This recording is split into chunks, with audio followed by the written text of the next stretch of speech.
Você já reparou que a humanidade nunca foi tão inteligente, ao mesmo tempo que ela nunca teve tão doente na alma?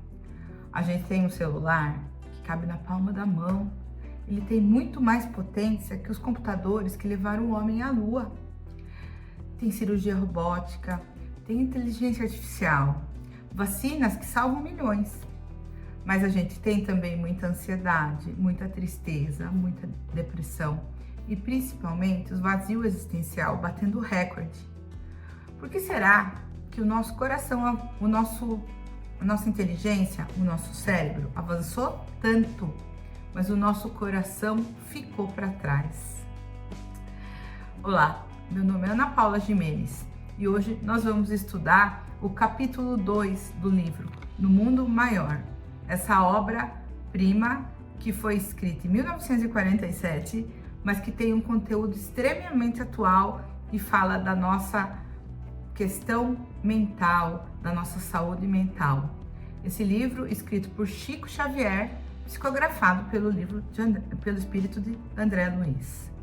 Esse capítulo 2, ele tem o nome de A Preleção de Eusébio. Eusébio é um instrutor de alto calibre, de alto nível espiritual. E aqui ele revela um raio-x da alma humana. É incrível. É um chamado urgente para cada um de nós. A cena acontece numa assembleia espiritual, um momento numa casa de luz que André Luiz está visitando. Ele está conhecendo lá. E ali ele chega com Eusébio. E acontece que é uma sala bem ampla, iluminada, por uma chuva suave e constante de luzes, de raios prateados. A gente consegue imaginar essa cena, que envolve todos que estão presentes. No centro está o Eusébio, um instrutor espiritual de altíssimo nível, como já disse. Ele está de pé e no peito dele emana uma luz suave. Ele é uma figura bem imponente ali naquele ambiente, mas ao mesmo tempo ele é muito acolhedor, né? E ele fala com candidatos a elevar a sua espiritualidade, candidatos que querem a sua espiritualização. Mas esses candidatos são pessoas que ainda estão ligadas ao corpo físico. São pessoas que estão dormindo, né? Elas descansam longe dali e o desdobramento durante o sono, faz com que eles estejam ali para aprender. André Luiz, que é o narrador, ele está ali pela primeira vez. Ele fica acompanhando aquilo e ele está acompanhado por Calderaro, seu assistente, né? No começo eu falei, quem acompanha André Luiz é o Calderaro e não Eusébio. Eusébio é que está fazendo a palestra. O clima é muito solene, todo mundo está em silêncio. E a palavra de Eusébio, ela ecoa assim por todo o ambiente. Imagina um ser de luz como ele falando, né? E aí Eusébio fala como um chamado que atravessa séculos. Eusébio, ele começa a descrever a verdade que atravessa a história. Ele fala que todos estão ali porque foram tocados pela necessidade, né? Aquela máxima, ninguém vem pelo amor, mas vem pela dor, na maioria das vezes. Pela vontade de aprender, pela angústia de um amor que ultrapassa barreiras. Então, é nesse cenário que a gente, às vezes, atravessa fronteiras pesadas para chegar até ali, né? Nós temos um cenário de muito amor nessa cena. O nosso corpo físico às vezes descansa, mas a nossa alma está livre. E aí, nessa cena, é isso que acontece. A alma livre compartilha o momento onde ele leva muita esperança para esses espíritos. E ele faz uma pausa, ele fala, ele ora para todos com um olhar calmo e com profundo carinho, porque ele está ali para passar o entendimento para as pessoas, para os espíritos que ali se encontram. E eles soltam uma primeira fala, que é que todo mundo busca muita novidade, conforto, respostas para os enigmas que atormentam. Mas ele fala que o mais importante mesmo, o espírito precisa entender a chama do próprio espírito, aquela chama que está dentro de nós. Essa verdade, essa novidade tem que nascer de dentro para fora e não é buscar no exterior. Isso é interessante. E ele faz uma análise, ele mostra ao longo da história, ele passeia pela humanidade contando cada cena, cada episódio que ele vivenciou, que a humanidade vivenciou, né? E mostra todas as épocas que nós, humanos, temos repetido o mesmo padrão. Ele fala com Krishna, no Himalaia, cantávamos louvores e aprendíamos sobre a imortalidade da alma, mas descíamos ao vale para espalhar a briga e a discórdia. No Egito, construíamos templos enormes e nos curávamos diante dos mistérios sagrados, mas partíamos para a violência nas margens do Nilo. Então, com os hebreus, líamos os mandamentos de Deus dos rolos sagrados, mas esquecíamos tudo no primeiro toque de guerra. Em Atenas, chorávamos de emoção religiosa. Em Esparta, matávamos nossos irmãos. Adivinhávamos Pitágoras, o filósofo, e seguíamos Alexandre, o conquistador. Em Roma, levávamos oferendas aos deuses e escrevíamos frases bonitas sobre respeitar a vida. E aí ele vai lembrando das fases, né? Vai contando que muitos minutos depois tentavam melhorar, mas sempre estavam com armas em punho para conseguir dominar, conquistar, matar, né? E aí ele chega no ponto mais doloroso, que é a passagem de Jesus Cristo na terra, que Jesus também foi crucificado, e essa atitude não foi diferente. Jesus estava pregando o amor, né, a compaixão, todos aqueles ensinamentos que só ele tinha condição de pregar naquele momento, e ele foi crucificado. E outros mártires foram crucificados na sequência, sempre com muito sangue, com muita vingança. Então, a gente lembra depois, e ainda ele passa pela parte da Inquisição, onde quantas pessoas morreram, né, em nome da religião, as cruzadas, quando Constantino nos abriu as portas do poder político, virou servos do evangelho para criminosos que queriam dominar o mundo. Então, esquecemos os cegos de Jericó, os paralíticos de Jerusalém, as crianças do Tiberíades, e preferimos ficar do lado dos reis e imperadores. E aí Eusébio ainda completa, ainda hoje, quase 20 séculos depois da cruz do Salvador, benzemos armas e tanques de guerra em nome de Deus. A gente vê isso, infelizmente, né? Quanto que a gente vê de guerra e em função do que exatamente? Do que estão lutando? Faz brilhar o sol sobre gente boa, e Deus que faz, na verdade, brilhar o sol sobre gente boa e gente má, aponta, é possível ver que, infelizmente, os celeiros de luz continuam vazios, né? Muitas paixões violentas, o ser humano ainda está no estágio, ao longo desses 2000 anos, até mais, ele fala que o cérebro evoluído e o coração está imaturo, infelizmente. A gente evoluiu na tecnologia, mas a gente não evoluiu no conhecimento moral. Nós somos ainda muito infantis, emocionalmente falando.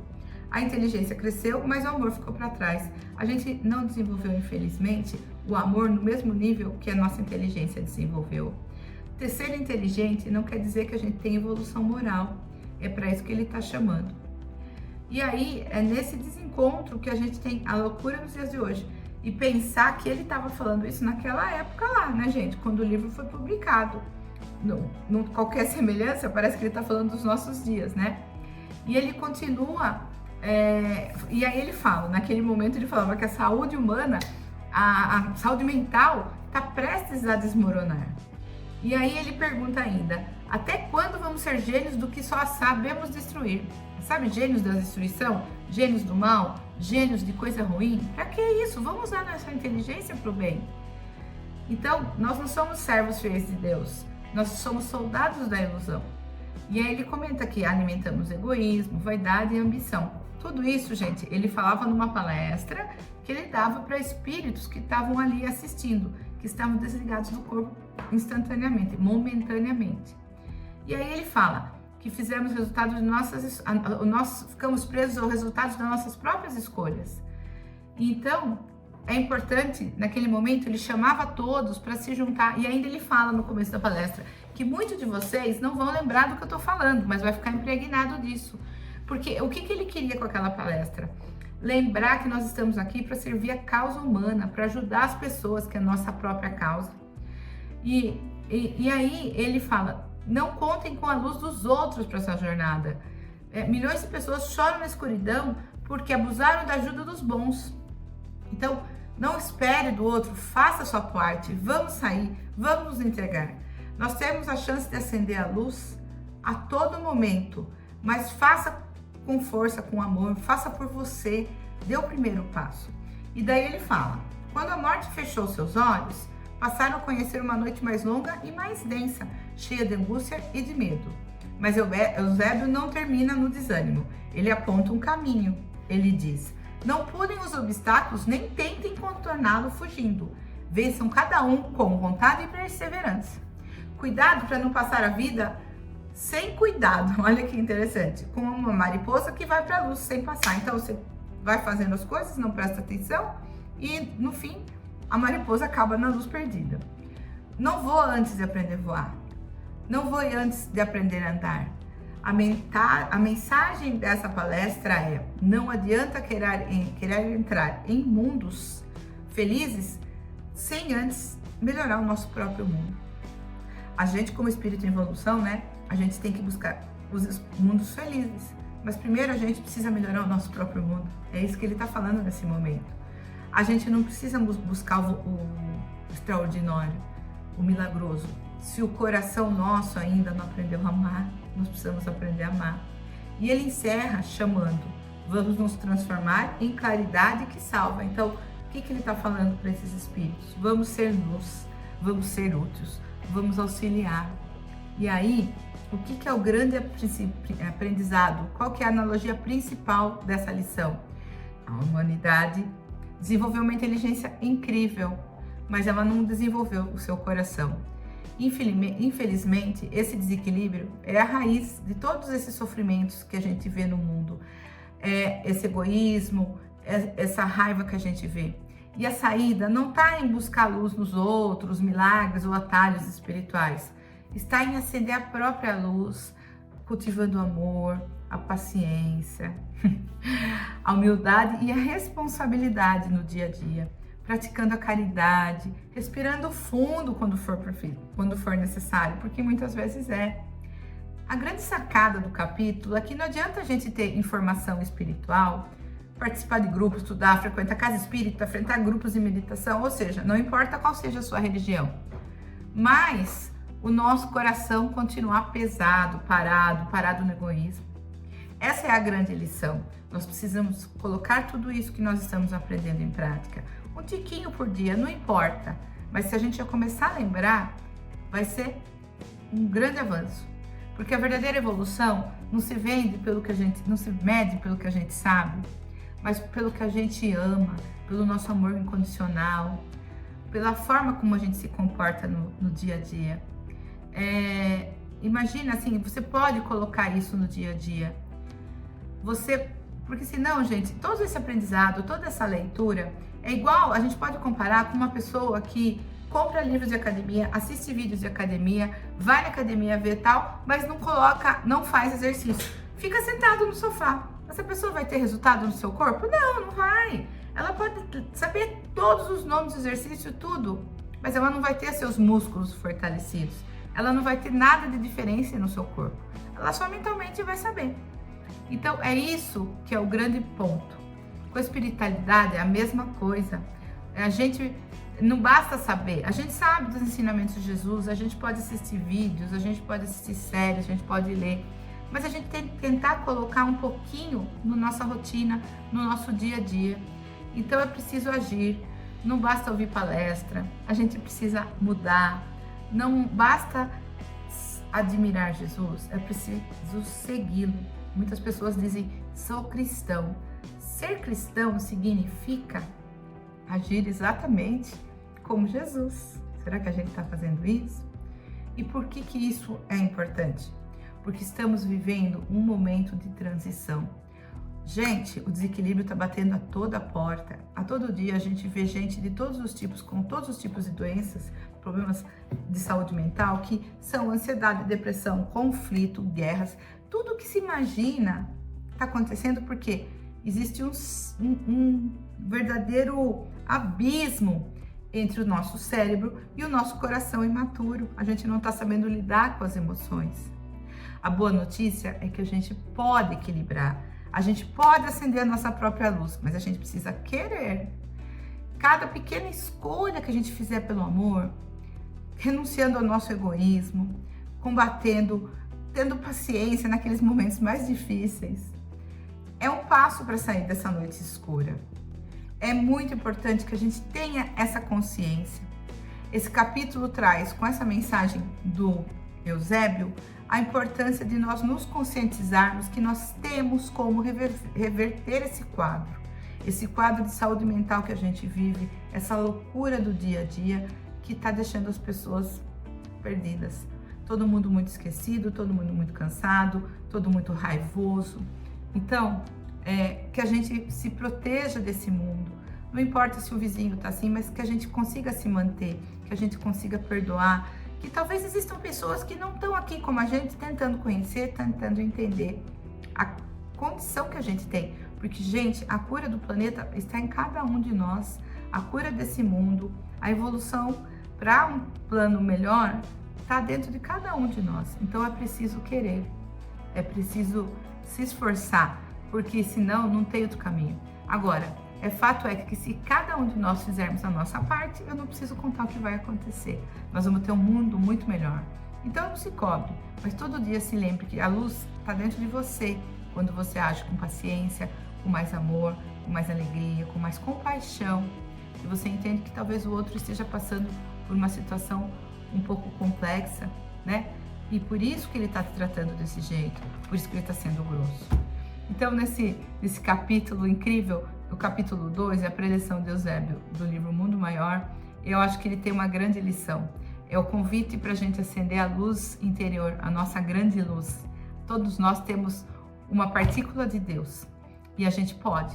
Eu convido vocês a colocar essa lição em prática.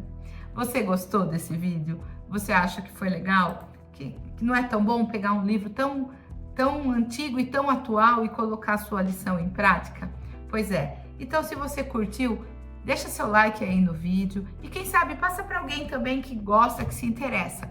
E eu te convido também a assistir e assinar o nosso canal. Assista os outros vídeos, o primeiro vídeo do livro, é o capítulo 1, e acompanhe com a gente os próximos capítulos, que vamos trabalhar cada um dos capítulos nesse vídeo. E escreve no comentário se essa lição tocou você, se esse ensinamento é interessante para você, e em qual área da vida você sente que você está precisando equilibrar. A minha missão aqui é pegar as lições desse livro no mundo maior e traduzir para a nossa vida real, para que a gente possa aplicá-la e ter uma vida mais tranquila, ter melhores relacionamentos e seguir evoluindo nessa jornada que é a vida que tem tantas possibilidades. Muito obrigado, a gente se vê no próximo capítulo.